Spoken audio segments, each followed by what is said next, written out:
Hey, what's going on? This is Sarah Lee Day with another episode of Dubsado Tidbits, the things you need to know about Dubsado delivered in bite-sized pieces. Last time we started talking about the advanced settings in a scheduler, and today we're going to continue talking about that. So the next section is sending and sharing options, and this first field is a welcome message.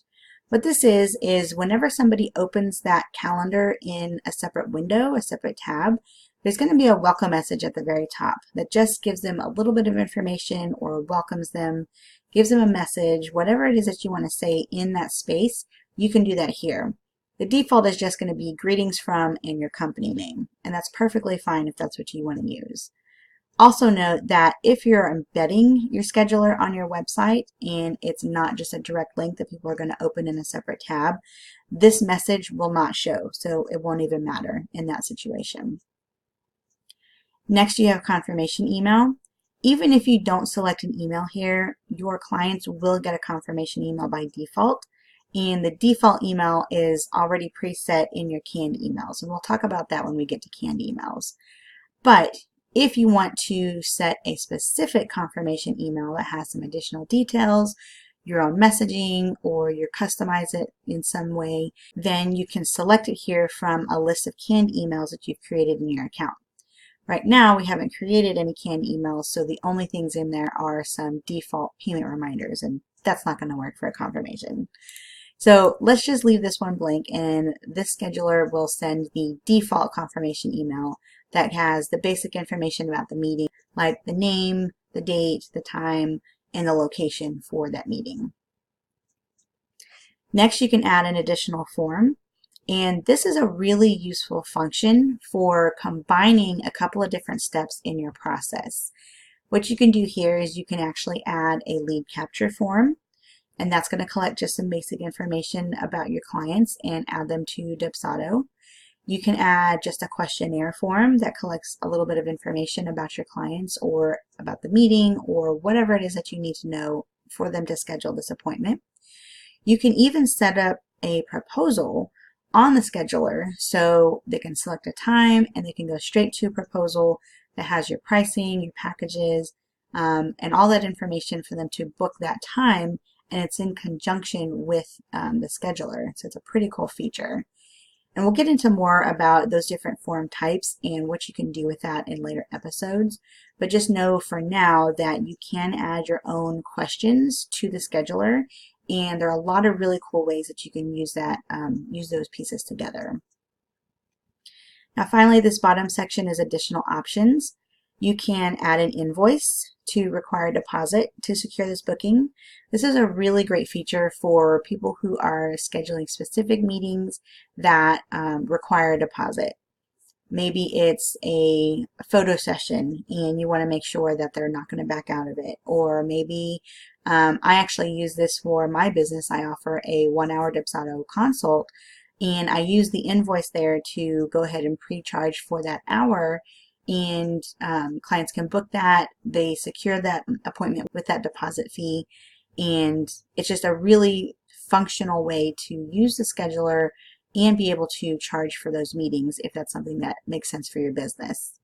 Now to set this up, you're going to click the little toggle button over here on the right, and then you'll be able to put in some information about the product that you are requiring the deposit for.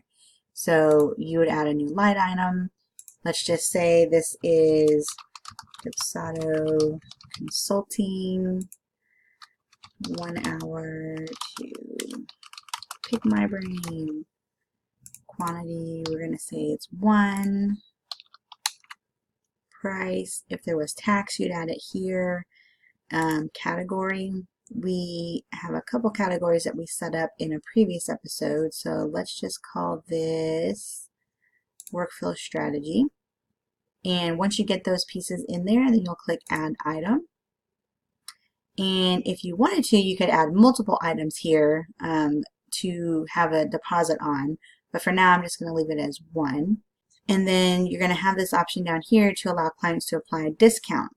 So this is a newer feature that Dubsado has rolled out, and that is the ability to apply discounts to your products. Now, if this was a service that you wanted to allow people to apply a discount to, then you would select yes, and we would have to have discounts actually set up in order for them to apply here, which we don't. But then you'd have some additional options here and additional settings for allowing those discounts to be applied to this service. So since we don't have any discounts, I'm just going to select no. All right, so now we're set up to collect a deposit in order to secure this booking.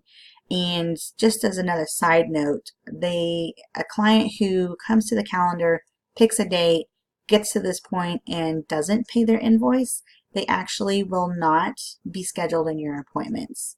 In order for that booking to actually go through and be complete, they do have to pay that invoice. So just keep that in mind as you're setting it up and as you're communicating that to your clients. Down here we have notifications. You can toggle this on or off to send reminder notifications about this appointment. I do definitely recommend turning this on because people get busy. Even if they're really excited to meet with you for whatever the reason, they might forget. And it's just a great way to touch base again, make sure they have all the information they need, and remind them about the meeting so that you're all on the same page and nobody forgets. So to set this, you would put in your duration, and this is going to be however many minutes or hours before the meeting you want this to go out. So common ones are maybe 1 hour before the meeting. And then you would select a canned email response, which again, we haven't set those up yet, but we would actually need to do that before we could use this option. Let's just pretend that this is a meeting reminder instead of a payment reminder. And once you've got that set, then you're going to click add. And you can see that you have this payment reminder here. And you can edit it with the pencil or delete it with the trash can. And you can also set multiple reminders. If it's something that maybe they're booking a long time in advance, then you can set up multiple reminders just to make sure that as the time approaches, they're going to remember that they do have a meeting with you. And finally, we have the monthly view versus weekly view down here. You can use this toggle to change that to monthly or weekly view. The default with it toggled to the left is going to be a weekly view of the calendar, and then toggling it to the right will turn it to a monthly view of the calendar. And of course, as always, you want to make sure you click save to save your changes anytime that you make changes to your scheduler. All right, and that's it for today's tidbit. For more information about receiving updates, requesting future episodes, or getting help with your own Dubsado account, take a look at the links in the description below this video or visit SaraLeeDay.com. Thanks for watching. Have a good one.